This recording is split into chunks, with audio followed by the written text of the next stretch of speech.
como tú quieras.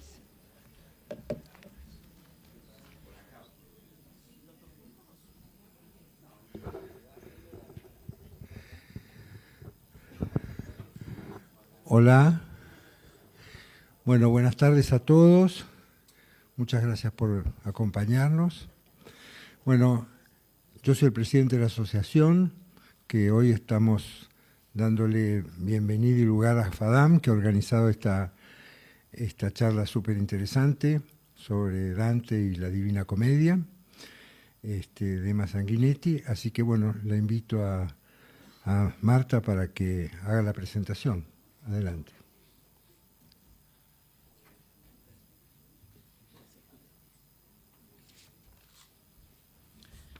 Bueno, hola a todos, buenas tardes. Gracias por venir. Gracias a los que nos apoyan en esta conferencia tan esperada de Emma Sanguinetti. Y acá termino con los agradecimientos, porque siempre son larguísimos y nos aburren a todos. Así que a cada uno de ustedes, gracias. Tengo ganas hoy de hacer de Emma dos tipos de presentaciones, cortas las dos. Y una es personal y la otra la vamos a llamar académica. Emma, ¿te gusta? La personal es esta. La personal tiene una pequeña anécdota.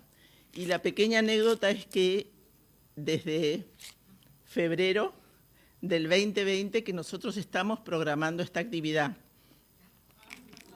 Febrero del 2020. Entonces alguien me llama a mí y me dice, mirá, que Emma Sanguinetti, que bla, bla, bla, bla, bla, bla. ¿Y por qué no la invitamos a Buenos Aires? Entonces yo me entero que Emma cerraba el ciclo de conferencias del IOT de Punta del Este. Y dije, bueno, lo cierra, ahí voy yo a conocerla. Y ahí la descubrí a Emma. Emma no es vergonzosa, así que yo puedo decir todo esto. Y descubrí una disertante impresionante, no solamente por el contenido de las charlas, sino por el swing que tienen las charlas, perdón, pero tengo la voz horrible, sino por el swing que tienen las charlas, y además, y no es menor, por el apoyo visual que tienen las charlas de Emma. Pero bueno, llegó la pandemia, todo el mundo se dio vuelta y también costó rearmar los proyectos que uno tenía antes. Así que de febrero del 2020 llegamos a hoy, tantos años después, pero finalmente insistimos, perseveramos y acá la tenemos a Emma. Entonces, esa es mi presentación personal de Emma. Ahora les voy a contar un poco todo lo que hizo Emma profesionalmente. Emma es abogada, cursó estudios de Historia del Arte en la Facultad de Filosofía y Letras de la Universidad de Buenos Aires. Desde 1997 se dedica a distintas actividades en el campo del periodismo cultural, la docencia y la divulgación del arte. Dicta cursos de Historia del Arte para adultos de forma presencial y a distancia e integra el cuerpo docente de la Universidad Católica del Uruguay. Es habitual conferencista en congresos, universidades e instituciones culturales, entre las que se encuentran la Universidad Católica de Uruguay, la Universidad Hort de Uruguay, el Auditorio Nacional del Sodre, la Cátedra UNESCO de la Universidad de la República, el Instituto Nacional de Artes Escénicas, el Instituto Italiano de Cultura, entre otros. En el área del periodismo cultural, es columnista del semanario Búsqueda y fue colaboradora del País Cultural y de la revista cultural Dossier. Desde 2003 lleva adelante... Gracias, ya solo te faltaba esto. No quiero que te ahogues en vivo. Lleva adelante Enterarte, una columna semanal de arte y cultura en Radio Sarandí. Es autora de la primera colección de libros de arte nacional para niños, editada en el sello Altea, para la editorial Random House Mondadori. La colección cuenta con 5 volúmenes: Barradas, Blanes, Figari, Petrona Viera y Torres García. En 2003 obtuvo el Premio Nacional del Ministerio de Educación y Cultura por Barradas y en 2010 fue distinguida por la Cámara Uruguaya del Libro con la Legión del Libro por su labor en el incentivo de la lectura infantil. Buenísimo esto, Emma. Felicitaciones. En 2023 inició el exitoso ciclo del Museo a la Pantalla, a través del cual hace la curaduría de documentales de arte y los presenta en las salas de los cines Movie de Montevideo. Desde enero de 2021 forma parte del board consultivo del MACA, que es, como saben, el Museo de Arte Contemporáneo Echuar de Punta del Este, junto a prestigiosas figuras del arte de Uruguay y del exterior. Ha sido jurado en distintos premios y concursos y ha colaborado en diversas ediciones de libros y catálogos. Gracias por estar acá. Esta es la primera vez, no será la última. Bienvenida.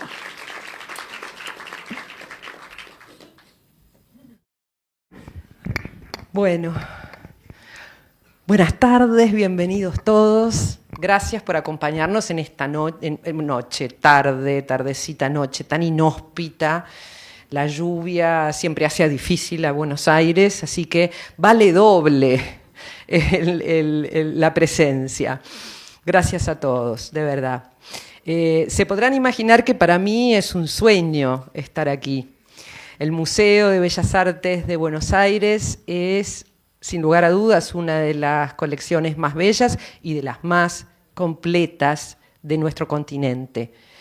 Y es un museo que, por supuesto, he frecuentado desde siempre, un museo que he frecuentado y admirado desde niña, tomándome incluso el barco exclusivamente para ver exposiciones y compartir la actividad que se desarrolla aquí. Y es por eso entonces un honor, un gratísimo honor para mí estar presentando esta charla en este magnífico auditorio. Y es un honor que debo a muchas personas, a muchas instituciones, a empresas, que han ayudado y contribuido a que yo hoy esté aquí.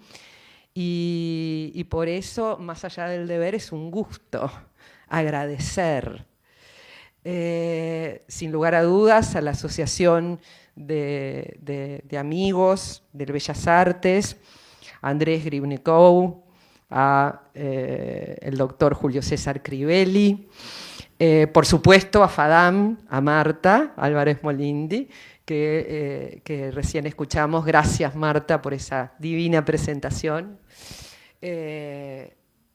Y bueno, y por supuesto también a Cristina Carlyle de Christie's, que también han apoyado esta presencia mía aquí en Buenos Aires, a Indian, a Vivian y Enrique Manar, que me acompañan hace tantos años.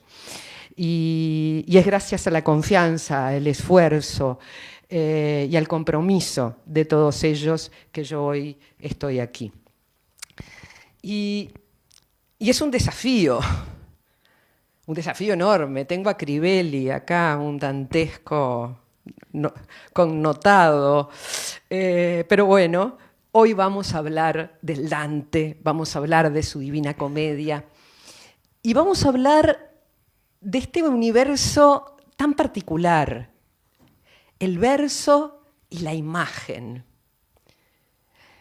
Vamos a tratar de construir, ¿no?, en ese mundo un relato de obras y un relato de artistas, de aquellos que, inspirándose en la Divina Comedia, hicieron de sus versos una imagen.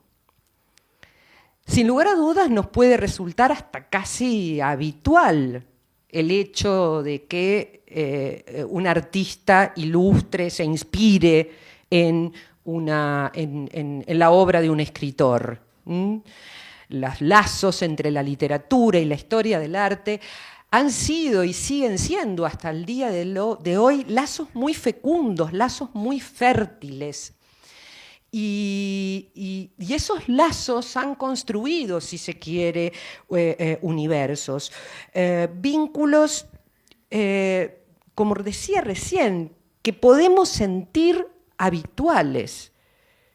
Pero cuidado, porque no por habituales dejan de ser el fundamento, la raíz del nacimiento de algo nuevo, un territorio creativo, una obra, en definitiva, que no es ni quiere ser equivalente de aquella en la que se inspira o en la que busca interpretar, sino que, en cierto modo, intenta más una conversación.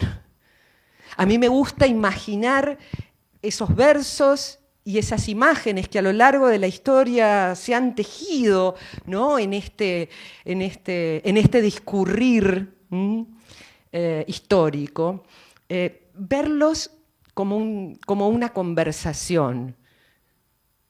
Una conversación, un diálogo que, obviamente, al discurrir en el tiempo, nos plantea distintos contextos, nos plantea distintos enfoques. No es lo mismo el Dante en el siglo XV que el Dante en el siglo XIX.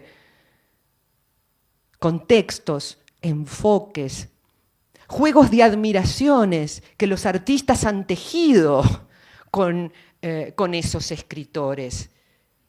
Porque, bueno, como digo, la literatura y la historia del arte son un viejo y amigable matrimonio, que han recorrido mucho, pero mucho a su paso. Y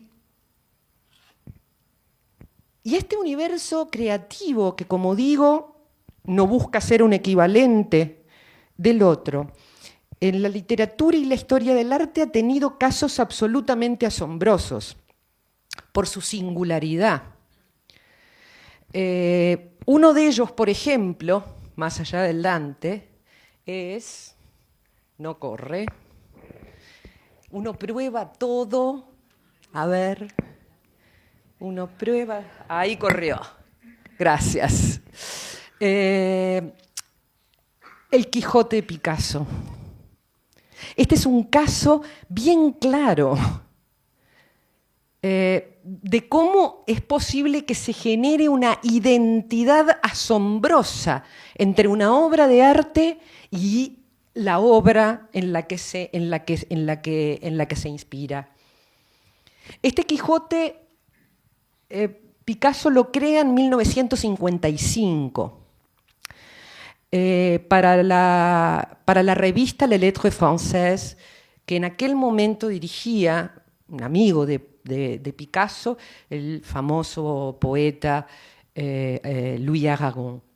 Y se estaba haciendo un número especial para celebrar el aniversario, creo que eran los 300 y pico de años, de la publicación de la primera parte del Quijote. Y es asombroso lo que sucedió con esta imagen. ¿Por qué? Porque Picasso ya había transitado, hacía ya bastante tiempo antes de esta imagen, todos los territorios cervantinos. Y sin embargo, esta fue la imagen.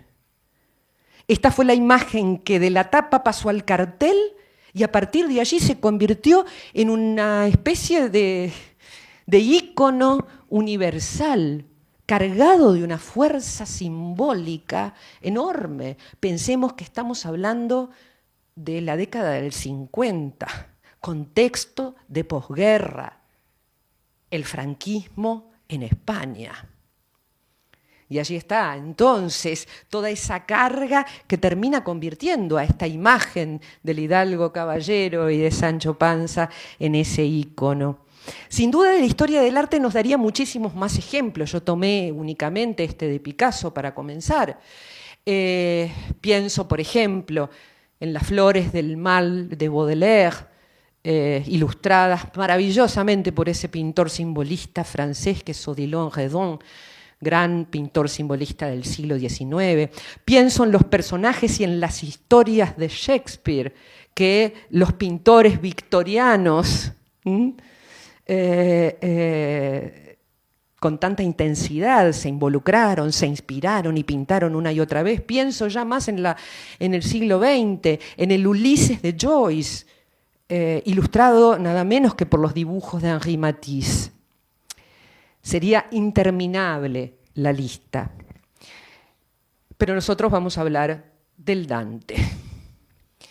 Y vamos a hablar de la Divina Comedia, que en realidad en este contexto, ¿no?, que entreteje literatura y historia del arte, la Divina Comedia es un caso excepcional, absolutamente excepcional, por la calidad y la cantidad de los artistas que se han inspirado en ella, que han tomado sus versos, que se han involucrado con sus personajes, que se han sentido cercanos a sus metáforas.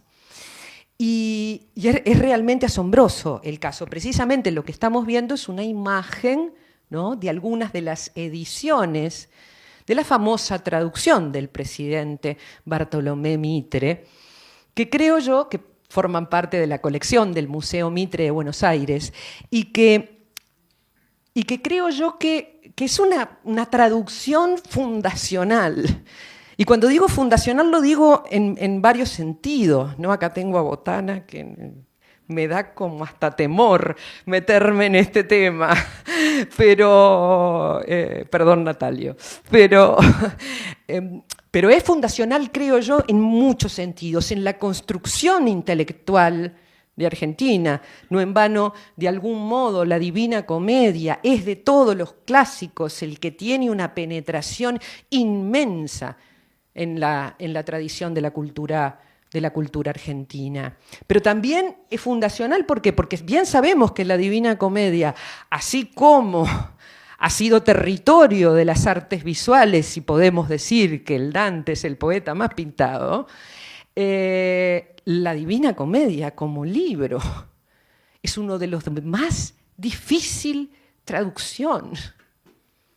Es un libro de una complejidad inmensa en ese sentido. Y la tarea de Mitre fue una tarea titánica, que abrió el camino a su vez para un sinnúmero de traductores argentinos. Es el primer traductor de la comedia argentino y por supuesto también está dentro de los primeros de América. El profesor Ángel Batisteza, ya en la década del 70, gran dantesco, y muchos más. Se abre una tradición en donde la Divina Comedia arraiga.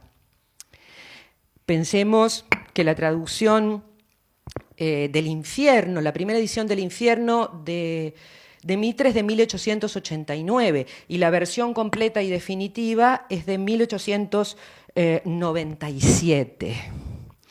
La cantidad de elecciones que Mitre tuvo que hacer,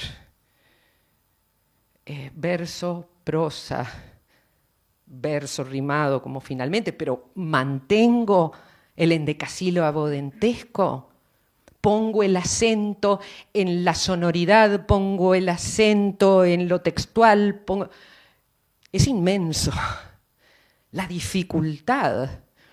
Batisteza precisamente solía decir que la dificultad no estaba en traducir del italiano toscano, la dificultad era el Dante. Y efectivamente, ¿no? Yo creo que era así. Y como soy uruguaya no puedo dejar de mencionar un pequeño detalle biográfico de Bartolomé Mitre. Y es decir que en parte la pasión de Bartolomé Mitre por el sumo poeta nace en Montevideo. No podía no decirlo. ¿Por qué? Porque cuando Bartolomé Mitre era muy jovencito, apenas 17, 18 años, él colabora en El Iniciador, que era el diario de Andrés Lamas, el diario de Miguel Canepadre, de Florencio Varela, su cuñado. Y bueno, y fue entonces en el medio de este clima, que es cuando él se convierte en artillero y después participa, ¿no?, con Rivera y demás, en este medio, en este especial clima, Echeverría, Mármol, los exiliados argentinos en el Uruguay, es que nace su pasión por el Dante. Su pasión por la Divina Comedia y también por la literatura italiana, por el mundo italiano, las gestas garibaldinas, Mazzoni y demás. Pero bueno, todo eso ya es otra historia.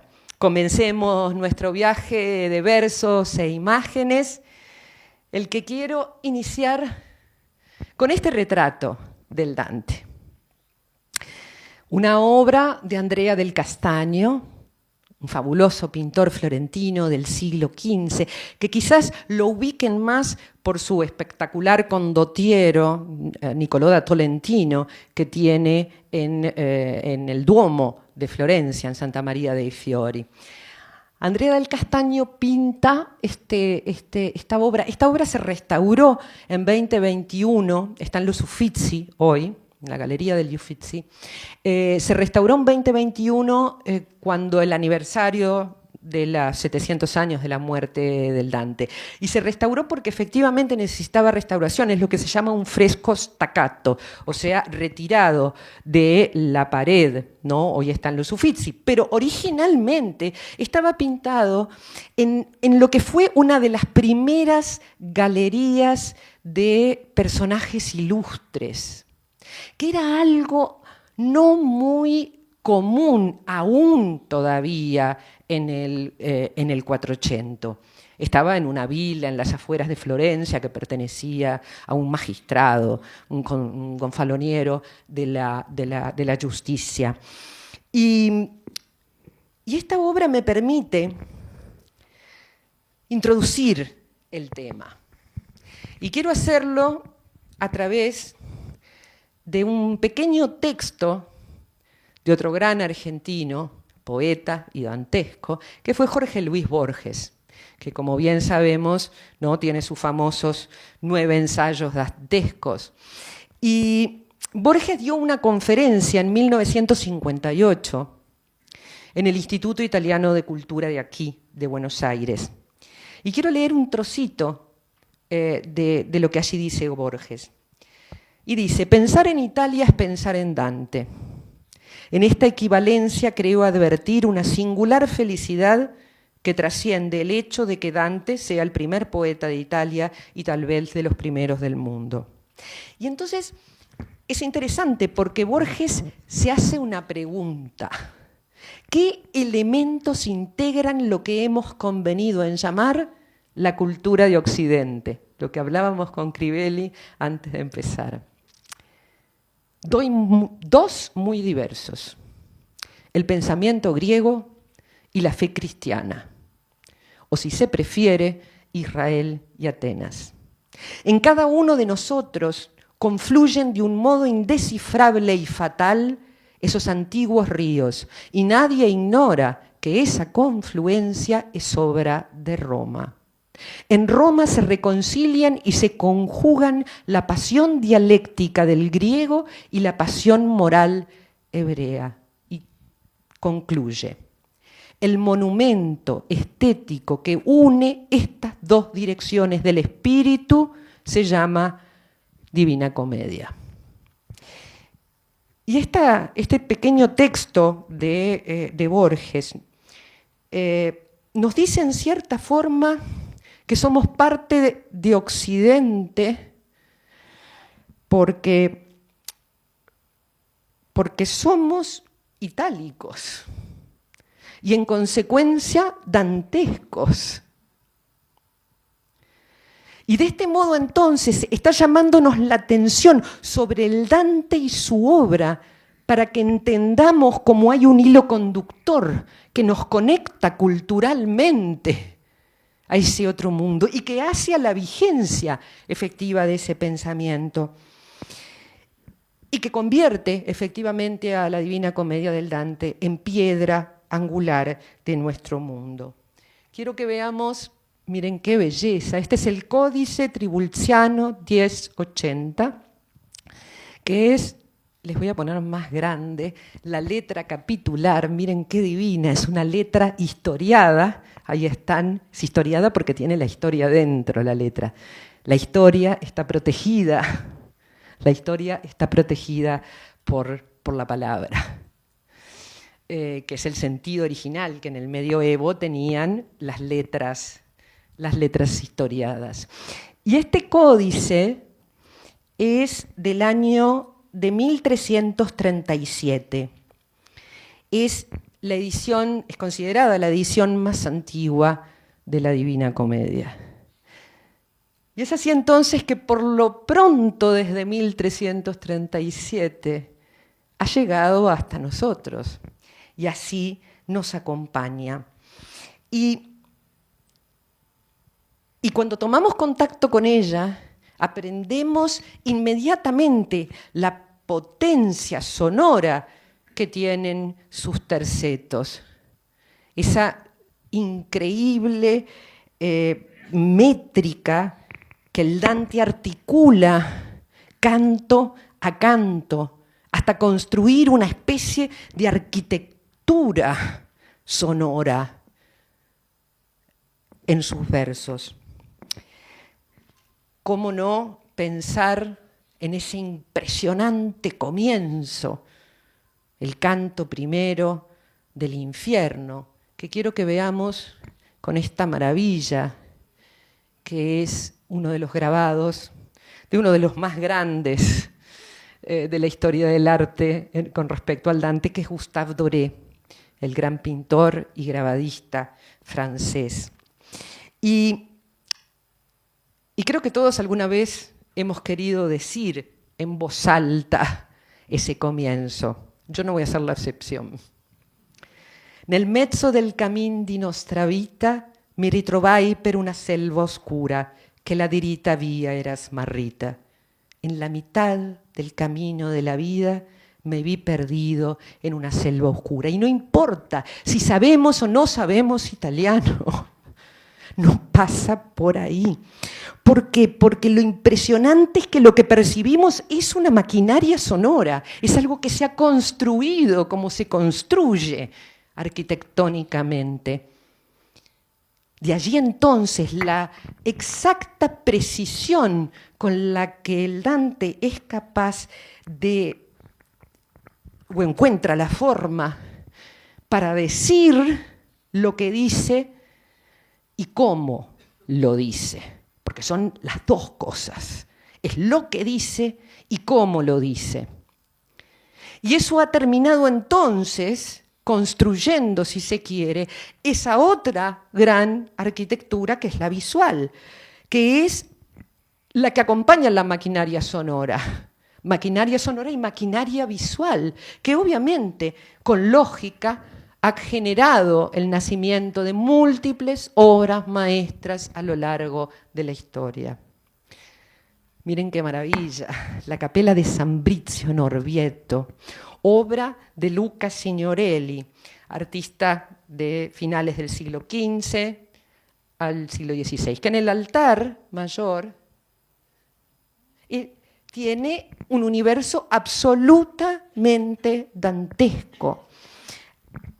Aquí, en este costado, a la derecha, tenemos prácticamente la exacta descripción del infierno dantesco. Vamos a verlo más cerquita.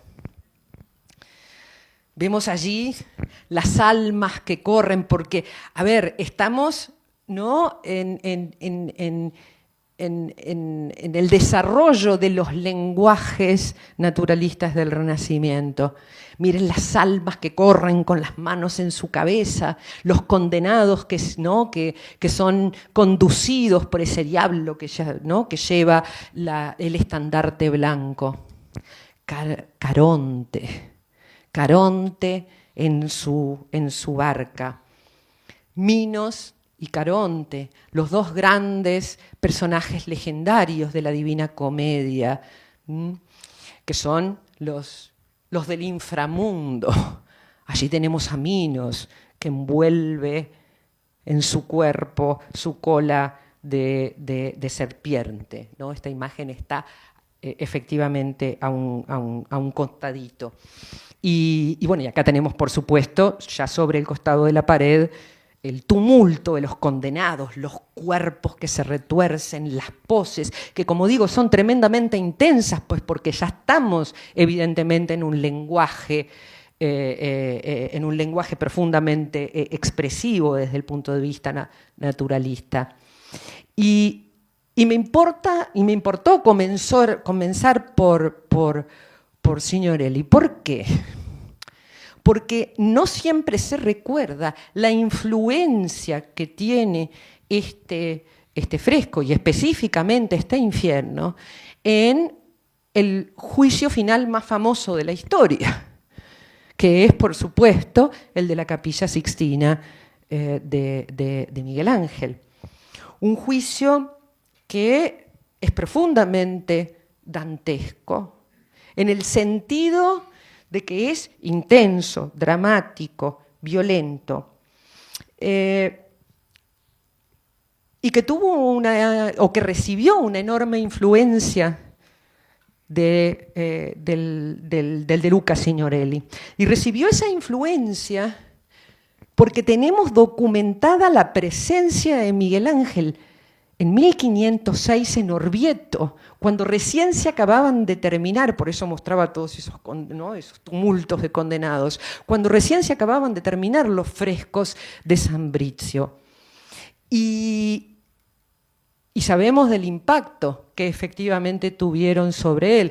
En 1506 Miguel Ángel estaba en Roma, se pelea con el Papa Julio II, se va a Florencia y antes de hacer las paces con el Papa, pasa por Orvieto y toma contacto con Sambrizio. La veneración de Miguel Ángel por la Divina Comedia es harto conocida y también documentada. Giorgio Vasari, el gran biógrafo contemporáneo de Miguel Ángel, nos da cuenta de que conocía de memoria la Divina Comedia y que solía recitarla en voz alta. Y es increíble cuando uno tiende lazos, porque Modigliani, en el siglo XX, también iba por los cafés de París y recitaba la Divina Comedia de memoria.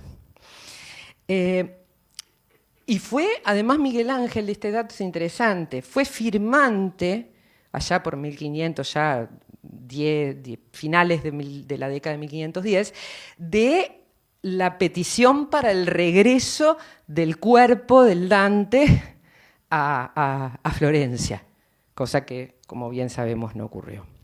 Pero el infierno michelangelesco es un infierno, como decía, dramático, ¿no? Y vemos allí a Caronte. Y me interesa marcar que el Caronte de Miguel Ángel es ya el Caronte del Dante. ¿Por qué? Porque esta imagen no había calado en los artistas anteriores. Allí vemos a Caronte con su remo en los brazos, ¿no? Expulsando a golpe de remo de la barca a los condenados. Y es realmente una imagen impactante. Los Carontes hasta el momento, incluso el que recién vimos de Luca Signorelli, son como diablillos que van en la barca remando. Lo que pinta Miguel Ángel es lo que escribió el Dante. Leámoslo. Canto tercero, 109, 120. Caronte, demonio que al mirar abraza, llamándolos a todos recogía, y la que rezagada se le antoje es a golpes de remo conducida. Y este es el primer gran Caronte que aparece con su remo golpeándolos. Y así tenemos entonces, a su vez, miren, ¿no? Un Caronte sulfuroso, con esos ojos, ¿no? repletos de ira, los cuerpos que se agolpan en contorsiones, ya por supuesto en el juicio final estamos en un Miguel Ángel totalmente manierista, ¿no? Ya no es aquel Miguel Ángel clásico ordenado de la bóveda, ¿no? Sino que estamos en un Miguel Ángel espiritualmente conmovido, plena contrarreforma, ¿no? La potencia del mundo protestante que ponía, ¿no?, en difícil equilibrio la situación. Y a fuerza de golpes de remo, los desplaza y los lanza ¿a dónde? A las manos de estas suertes de diablos, ¿no?, que con demonios, que con sus colmillos y sus cuernos los apilan para que en el costadito aparezca monumental, erguido, imponente, Minos, que es también el Minos del Dante. Enroscando su cola tantas veces en su cuerpo como indique el círculo al que irá el condenado. Y si el Caronte de Miguel Ángel era un Caronte dantesco, el Minos de Dante también lo es. Leámoslo. Canto quinto, 4:12. Minos horriblemente allí gruñía, examina las culpas a la entrada y juzga. Tantas veces al cuerpo el rabo envuelve, cual grados bajará por su mandato. Y Minos es un monstruo extraño, con orejas de asno, sale un colmillo y tiene esa suerte de expresión como de desdén, ¿no?, frente a aquellos que va a condenar. Lo cierto es que después de la comedia, ningún infierno fue igual. Todo cambió. Nunca los infiernos volvieron a ser los mismos después de la Divina Comedia del Dante y que los artistas tomaran contacto con ese texto. Y yo creo que allí jugó también un papel muy importante, más allá de las imponentes cualidades del Dante como poeta, que es una suerte, yo le llamo el ojo del pintor. Como poeta, sus versos son capaces de generar tal torrente de visualidad en el verso que se vuelve en imagen. Y entonces es como si tuviera una suerte de ojo de pintor, en donde al escribir, automáticamente esa metáfora, ¿no?, se vuelve imagen. Y claro, y la sonoridad métrica y la potencia descriptiva de esos verbos convirtieron entonces a la Divina Comedia, o la lanzaron, mejor dicho, a una suerte de viaje, ¿no?, un gran viaje en imágenes. Un viaje que ha tenido algunos de los más grandes de la historia, Botticelli, Sandro Botticelli, quien allá por la segunda mitad del siglo XV para Lorenzo di Pier Francesco de Medici, que era el mismo que le encargó la Primavera, el mismo que le encargó el juicio, el nacimiento de Venus, le encarga las más de 90 ilustraciones de la Divina Comedia, dentro de las cuales la más famosa quizás sea esta, el mapa del infierno. Botticelli creó la cartografía, la geografía de cada uno de esos niveles con la clásica forma del embudo. Para el siglo XVI ya tenemos figuras como Federico Zucchi, con su famoso Dante Historiato, que es quizás uno de los más ricos y de los más diversos recopilaciones de Dante. Y se llama Historiato precisamente porque las imágenes iban acompañadas de esos pequeños contextos a manera de comentario, en donde la escena narrada, ¿no?, se iba desplegando a su vez también en el cartelito, con una capacidad técnica increíble, porque trabaja distintas técnicas, acuarela, lápiz y pluma. Es impresionante el Dante Historiato de Zuccari. Ni que hablar Gustave Doré, con quien comenzábamos, ¿no? Que es quizás la figura a la que más se asocia a Dante. Aquí estamos ¿no? en esta imagen absolutamente desoladora. Estamos en el noveno círculo, el de los traidores, el mar de hielo. Es una imagen profundamente dramática. Y no olvidemos en el siglo XX, Umberto Boccioni, el gran pintor italiano. Miren qué maravilla esta celebración de Paolo y Francesca, los amantes condenados que flotan libremente, ¿no? Escapando de los vientos a los que habían sido, ¿no? condenados, y que flotan y vuelan en el espacio. Al calor de esos amarillos y de esos rojos en contrapunto con estos azules. Es una imagen profundamente evocadora. Ni que hablar de Salvador Dalí, sus más de 100 dibujos acuarelados de Dalí, que son de la década del 50, que corresponden de algún modo a lo que fue su período místico, el período de los Cristos, el período de las Madonas de Dalí, en donde se sumerge en todo este universo. Y ya más contemporáneamente les quería mostrar una Divina Comedia abstracta, que es la de Miquel Barceló, el famoso artista español, que nos regala esta comedia repleta de imaginación, de libertad expresiva.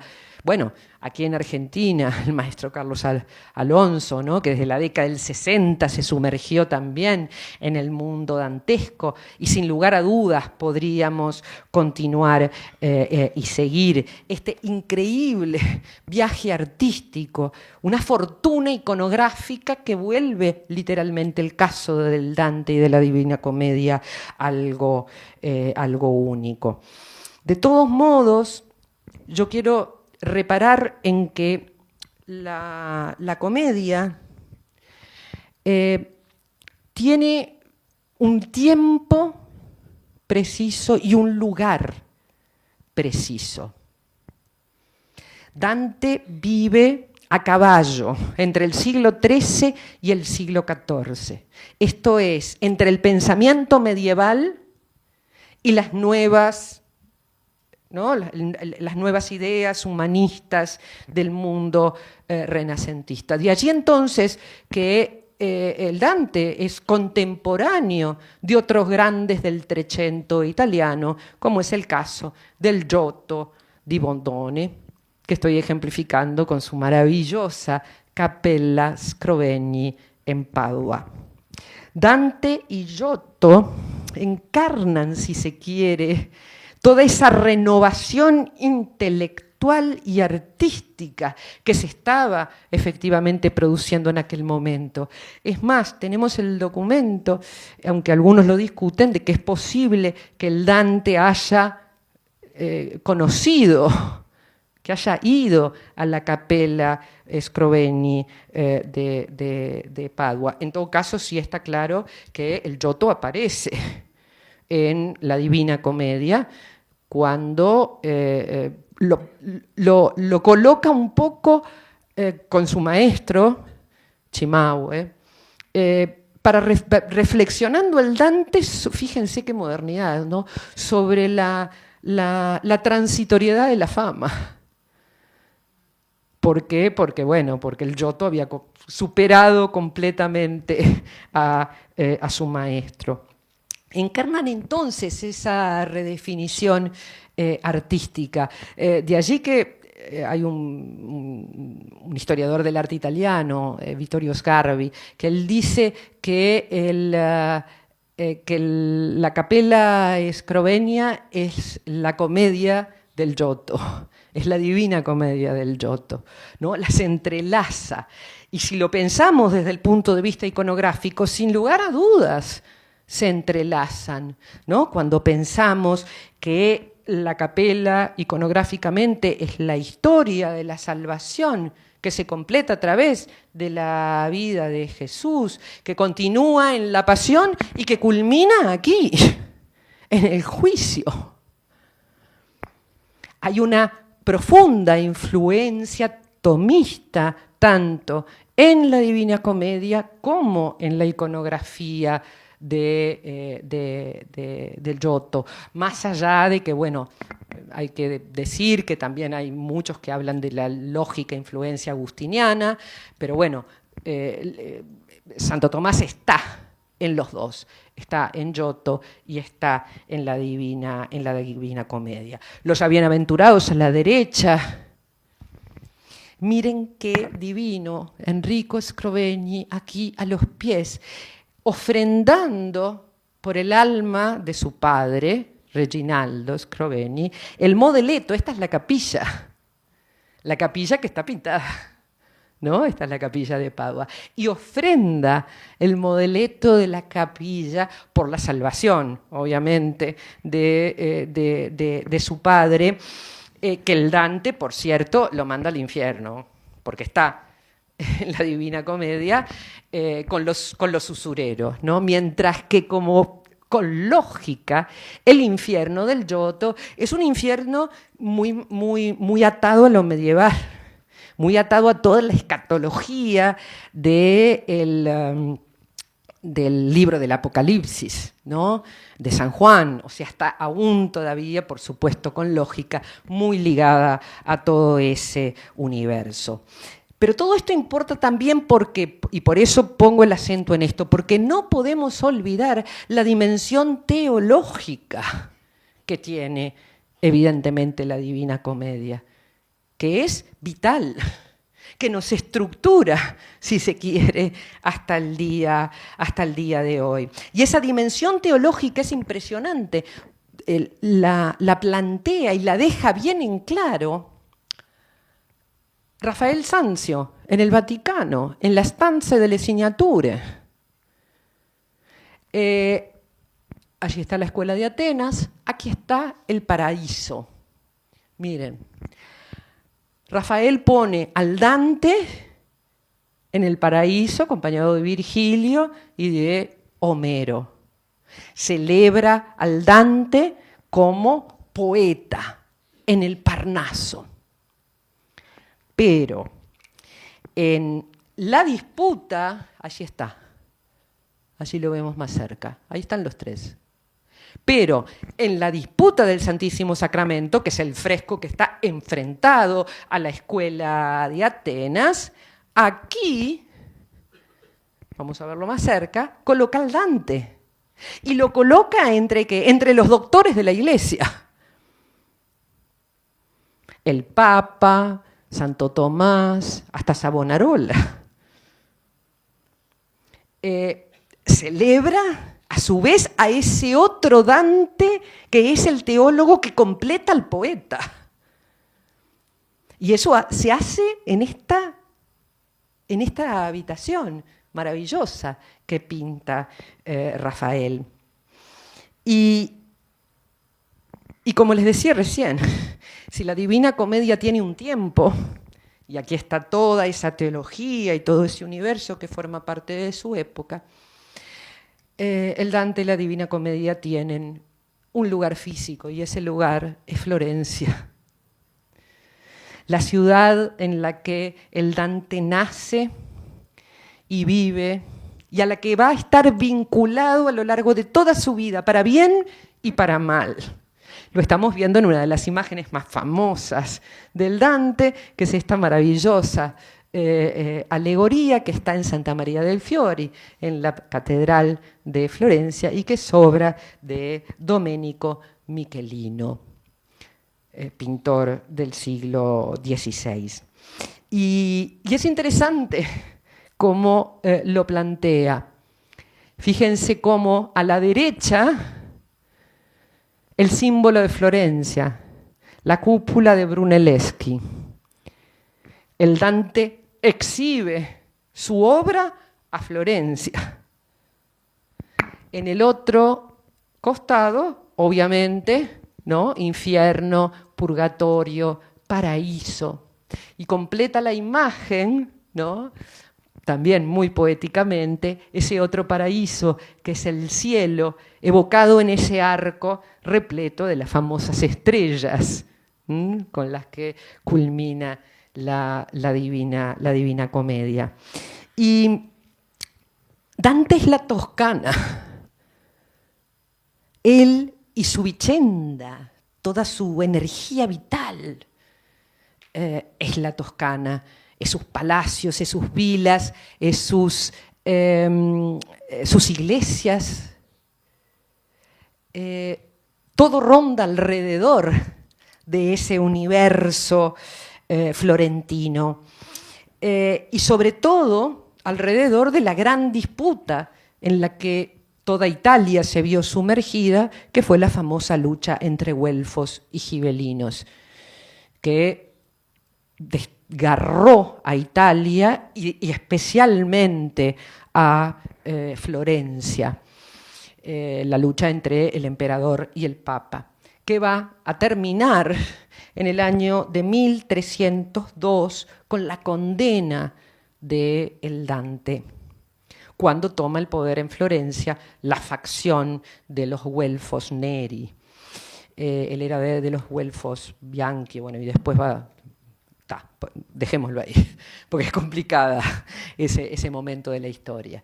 Lo que importa es que llega el exilio y se inicia esa terrible errancia que lo va a marcar por el resto de su vida. Y aunque hay algunos autores que hablan de que la comedia pudo comenzarse antes de 1302, o sea, antes de la condena del Dante, lo cierto es que hay que entender a la Divina Comedia como un libro del exilio, porque es un libro de exilio. Y en ese sentido es muy elocuente el gesto con el que Michelino lo pinta en este cuadro. ¿Por qué? Porque, a ver, si le sumamos esa sonoridad a sus versos de lo que hablábamos hoy, si le sumamos la cadencia descriptiva que tienen esos versos, le sumamos el hecho de que está escrita en primera persona y que el Dante es el máximo protagonista, estamos obviamente en un universo en donde el propio poeta se convierte en un motivo per se. Y así encontramos tantas y distintas iconografías del Dante.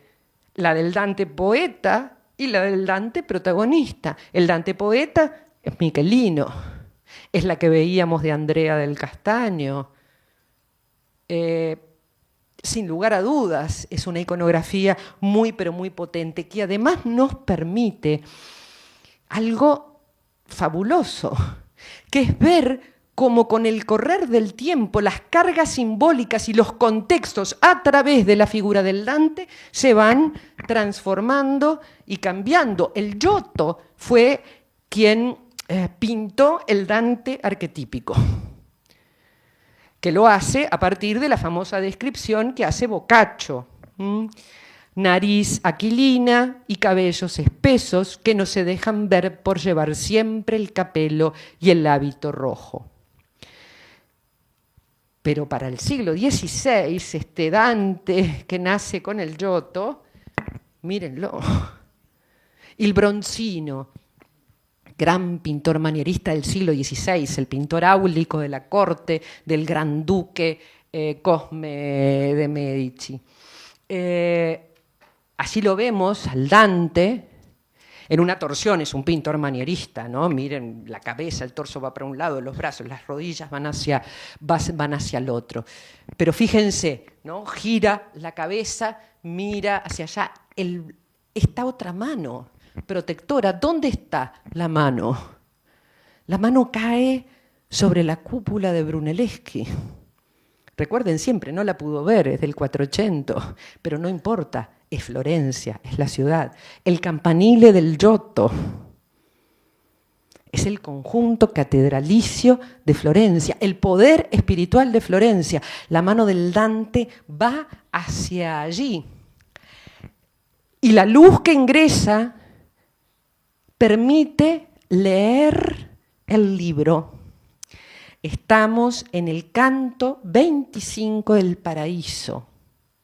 Y allí se lee: poeta volveré y sobre la fuente de mi bautismo habrán de coronarme.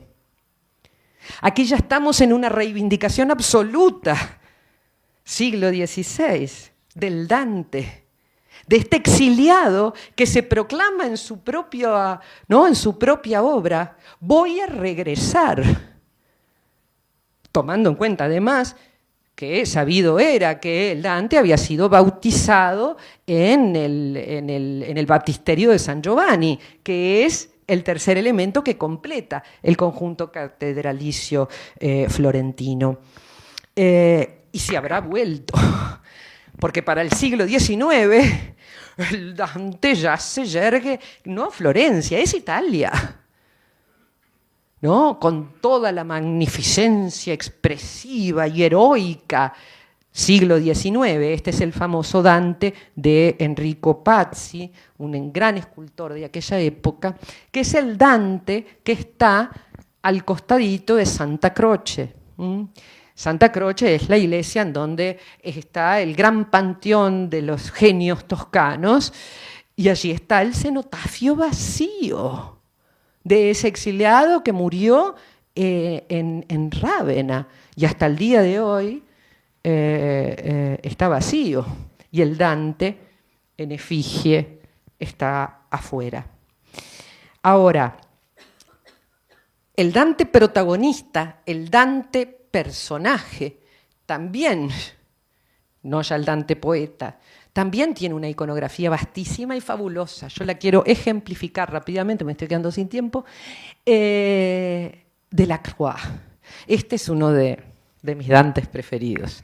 A mí me puede la barca el Dante.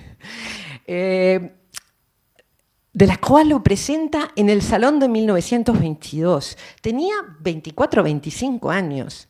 Esta obra se va a convertir en el manifiesto del alma romántica.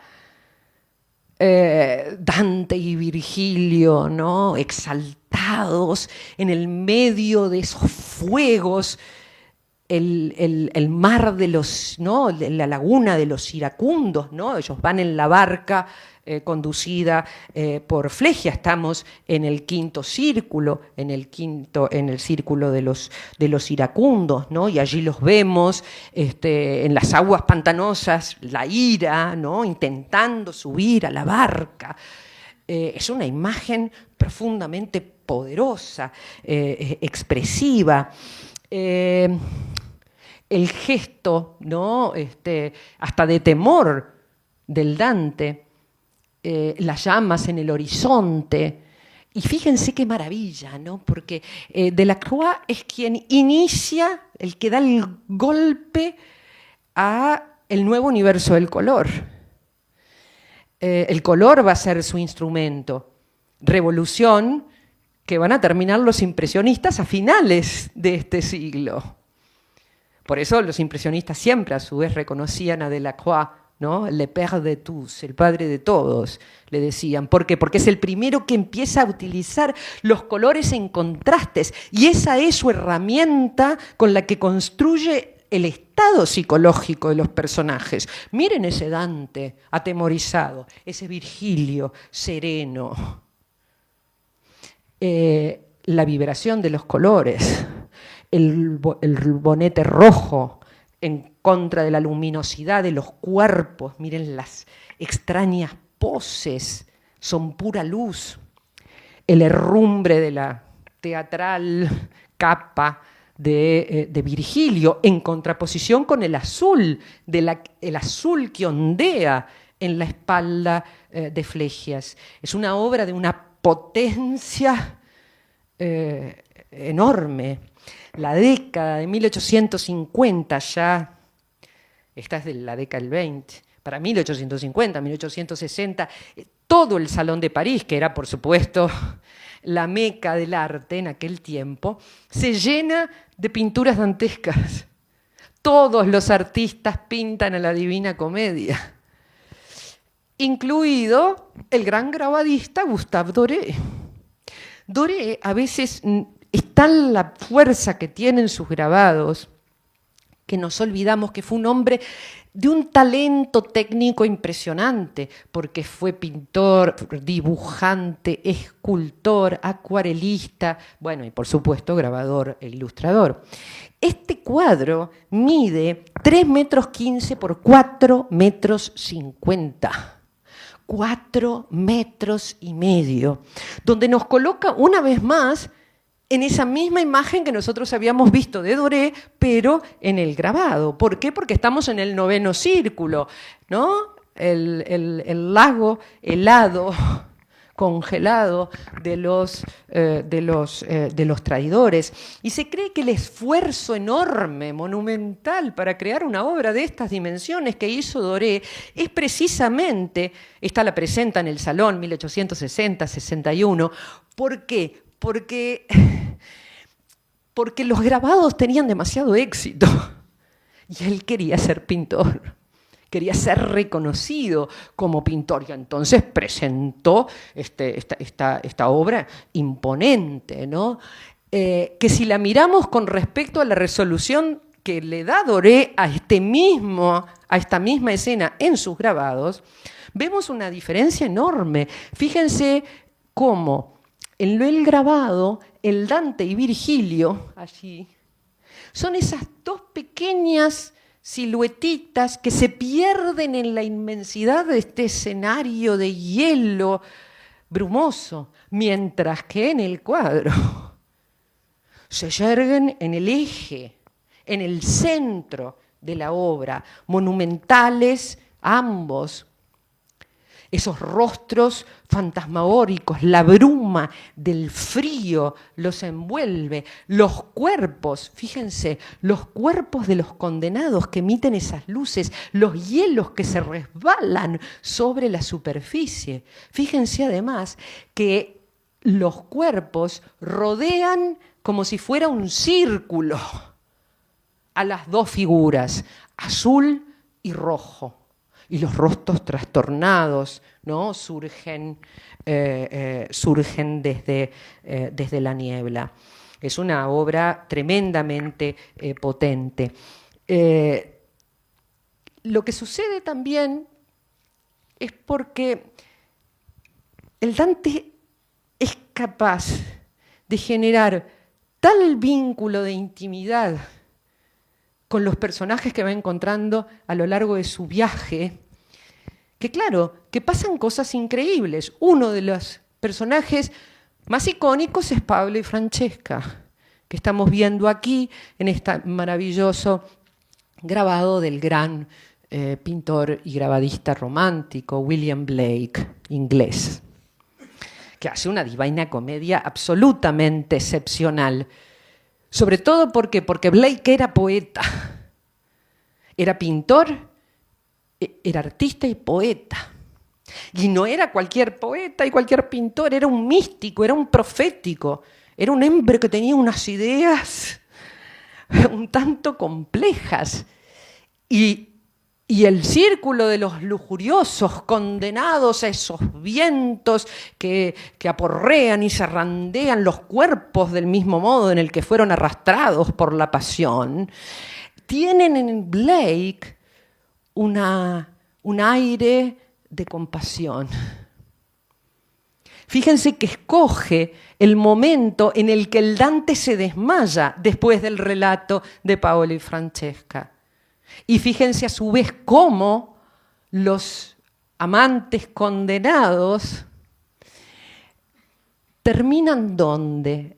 En aquella esquina, en un círculo de luz que está sobre Virgilio, abrazados, liberados, flotando, libres ¿de qué? Del castigo eterno. Es una comedia muy especial la de Blake, del mismo modo que también lo son las imágenes de los prerrafaelistas ingleses, como Dante Gabriel Rossetti, que nos regala esta maravillosa acuarela a manera de retablo, en donde encierra al Dante y a Virgilio, pero sobre todo el poeta, entre los dos besos. El beso que los condena, que es el beso terrenal,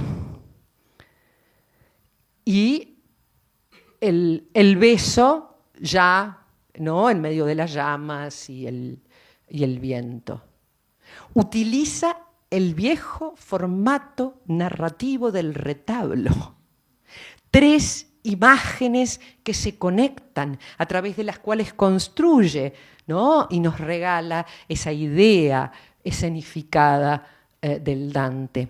Es tal la identificación que Rossetti tuvo con el Dante, que hizo de su esposa, Elisabeth Seidel, una especie de alter ego de la Beatrice dantesca.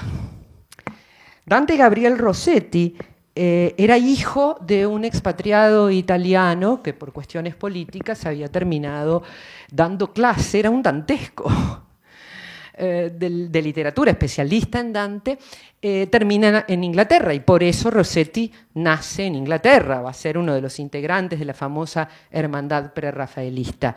Y se cambia el nombre, porque él en realidad se llamaba Gabriel Charles Dante.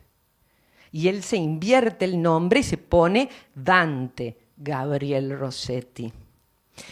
Y cuando su esposa, Elisabeth Seidel, muere muy joven, igual que la otra, igual que la Beatrice, la convierte, como digo, en una suerte de transfiguración simbólica. Era tal la conexión, la cercanía, el vínculo personal que sentía con el Dante. Y allí la vemos, ¿no?, con los ojos cerrados, en trance, recibiendo, ¿no?, el ave en sus manos. Pero quiero que vean el reloj, marca las 9.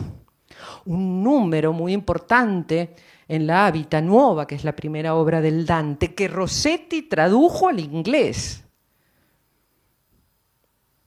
Estamos hablando de 1840 y pico. Y el 9 es un número muy importante en la Vita Nuova. Dante conoce a Beatrice a los 9 años, muere a las 9 de la noche, un 9 de julio. El 9 es un número mágico también dentro de la propia Divina Comedia, porque tenemos 33 cantos que multiplicados por los 3 destinos, purgatorio, infierno, paraíso, da 99. Nunca podemos olvidar toda esa suerte de numerología que también venía, ¿no?, del universo medieval, acompañando a todos estos grandes. Y no podía terminar si no era, por supuesto, es inevitable, con las puertas de Auguste Rodin. Estas maravillosas puertas que con sus más de 200 figuras se convirtió en una suerte de cantera creativa, ¿no?, porque bien sabemos que estas puertas habían sido un encargo para un museo que nunca se terminó de construir, y esas puertas sin destino fueron entonces ese espacio de constante y permanente inspiración a la cual Rodin dedicó más de 35 años de su vida. El conjunto emerge en contorsiones, nubes sulfurosas, ¿no?, surgen de la superficie. Es como si fuera una lava burbujeante, ¿no?, la que los está lanzando fuera de la propia estructura, rebasan la estructura de la puerta para, con su gran expresividad, ir más allá, juegos de luces, de sombras, de huecos, en donde se contorsionan en convulsas poses los cuerpos de las figuras. Las puertas de Rodin son como una suerte de reflexión sobre la condición humana, sobre nuestra soledad espiritual, sobre nuestra soledad también física frente a la desesperanza, frente al dolor. Y allí, en el dintel, el poeta, inspirando, soñando, velando su obra, reflexionando sobre los condenados. El poeta que es el Dante, pero que por supuesto, como bien sabemos, cuando esta figura se autonomice y se vuelva autónoma de la puerta, dejará de ser el poeta, dejará de ser el Dante y pasará a ser el pensador. Y es maravilloso entonces cómo Rodin fue capaz de construir esta suerte, ¿no?, de metáfora a través de esta intrincada pose.